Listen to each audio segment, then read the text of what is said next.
You found it. Your home for the best content on your favorite team, the Fighting Tigers of LSU. Do us a favor, subscribe to the channel, leave your comments below, and be sure to smash that like button.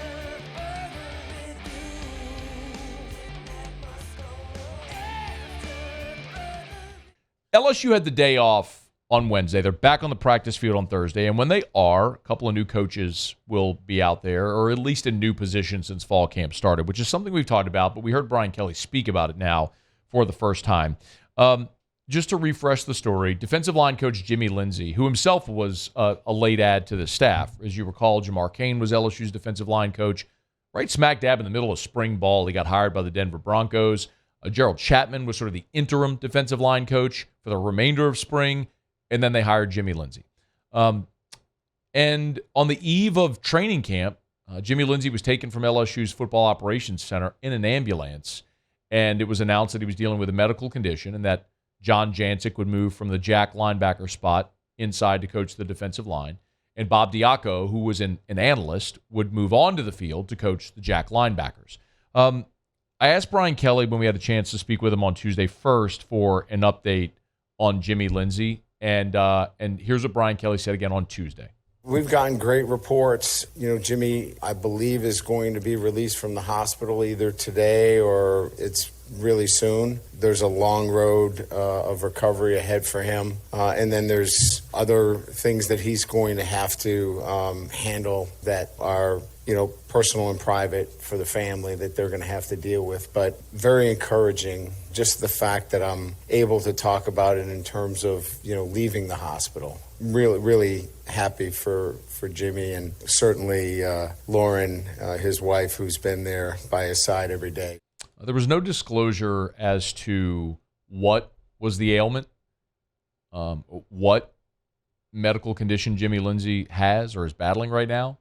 But when you hear Brian Kelly say he's got a long road to recovery, it certainly suggests, and the fact that here a week later, Jimmy Lindsey's still in the hospital.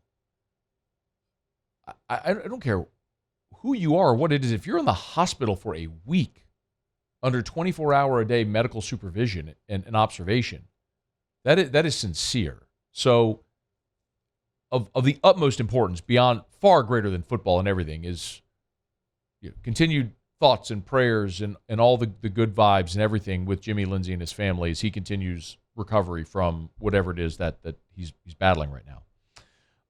And as I continue to say, obviously there's a football component, so I'll take the real life thing, put it on a shelf, understand that exists, and that's what we're focusing most on. But through a football-only lens here, it is interesting because two coaches who the day before fall camp were not planning on doing the thing they're doing now in fall camp and could be doing all season.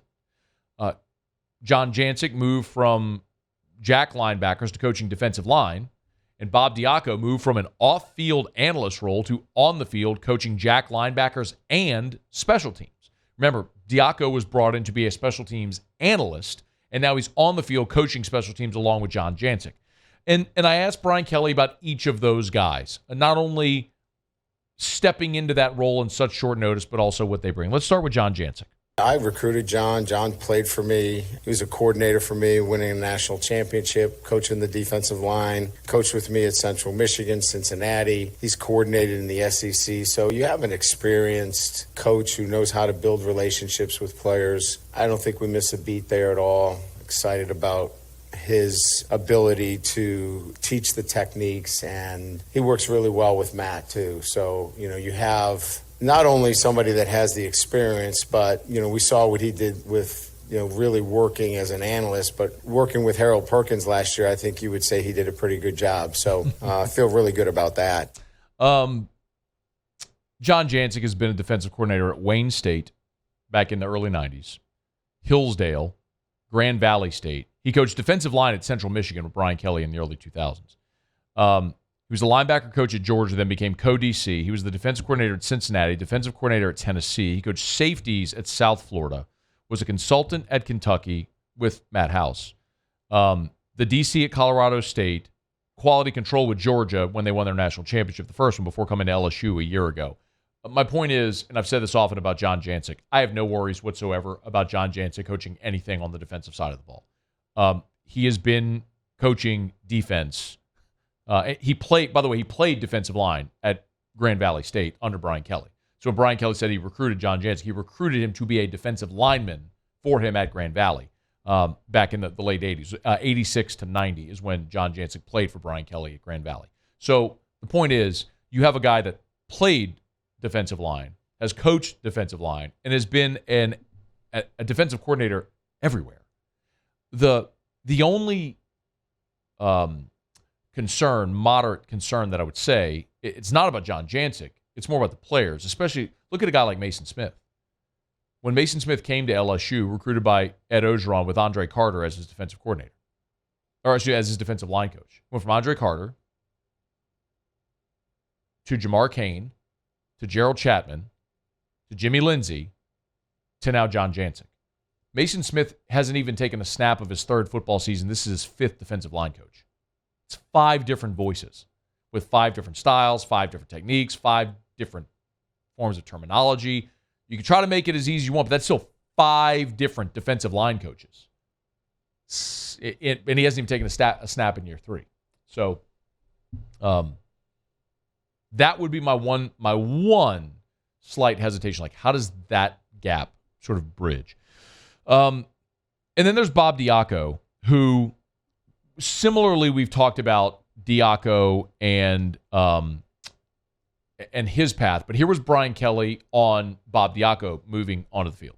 Bob Diaco, again, another guy that has been with me at a number of different stops, a great teacher, highly energetic. I know our special teams guys love coming to the meetings. He brings, like I said, a great passion to those teams, which I think we all know the game of special teams. Sometimes you need that. And I know that we're going to be sound fundamentally, and those guys are going to enjoy playing for him. Bob Diaco is all energy. We've talked about this a little bit here. If you've been along with us during our camp reports, it is impossible to miss Bob Diaco on the field. He is 50 years old. He is sort of he is tall and lean, and man, he is just all energy when he's running around the field. He is an Italian from Jersey, and he gets in there and he's doing the drills with the guys. Like, he just has a voice that booms, and you will know where he is on the field. As Brian Kelly said, yes, that is all he is. Tons of energy. He's working with the Jack linebackers. My sort of bigger concern there isn't Bob Diaco. It's more the Jack linebackers. Ovi Agofu is your unquestioned starter. After that, it's been kind of a struggle identifying who's the guy that's going to step up. Braden Swinson's wearing number 13. That's the Oregon transfer. Aside from those 2 guys, you have a pretty significant question mark at that spot. Bob Diaco's coaching. But I would say the more impactful role that Bob Diaco has had, at least in this relatively short order, is in special teams. We got to watch practice a year ago as well. And I'll tell you that, and it's entirely possible that they're just showing us more this year that they did last year but didn't show us. The attention to detail and the specific special teams drills that they are working on in practice is dramatically different than a year ago. Last year, we watched them field kicks and punts a lot. And they would do things like a punt would be in the air and like a GA would be about 5 yards away and would throw the returner the ball. And so they had to catch a ball while another one's in the air and then catch the ball with one hand. And it was all just trying to improve concentration. And they're still doing some of that kind of stuff with the returners. But what we're seeing now are entire periods dedicated to kick coverage and blocking. And that's the part where I think LSU really went awry a year ago. Jay Bramblett had a very good season punting for LSU. He wasn't a problem. Slade Roy as a long snapper was perfectly fine for LSU a year ago. That wasn't a problem. Even the kicking game,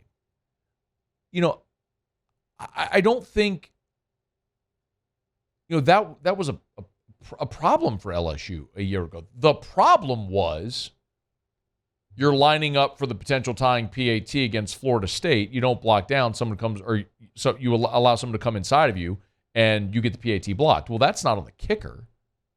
That's on the formation and not teaching technique, proper technique. Those are the types of things that I think are going to help in the return game, in limiting your opponent's return game when you're fundamentally sound in every aspect of special teams. And that's something they they just are. They're just spending more time on that this year than they did a year ago, at least in what we were able to see. So, listen, when you're 127th in the country in special teams efficiency, it's hard to be worse year to year. I mean, there's 133 teams in the FBS. So, I mean, you only got 6 spots between you and the bottom, dog. So, you should be markedly better than you were a year ago. How much better is going to be interesting to see, but I'll point this out about Bob Diaco again. Bob Diaco got his start in coaching in 1996 at Iowa as a GA. He got his first full-time job at Western Illinois in 1999. He was the running backs coach and special teams coordinator. In 2001, he went to Eastern Michigan, where he was the special teams coordinator for 3 years. He went to Western Michigan in 2004, where he was the special teams coordinator. He went to Virginia from 2006 to 2008, where he was the special teams coordinator. You get it?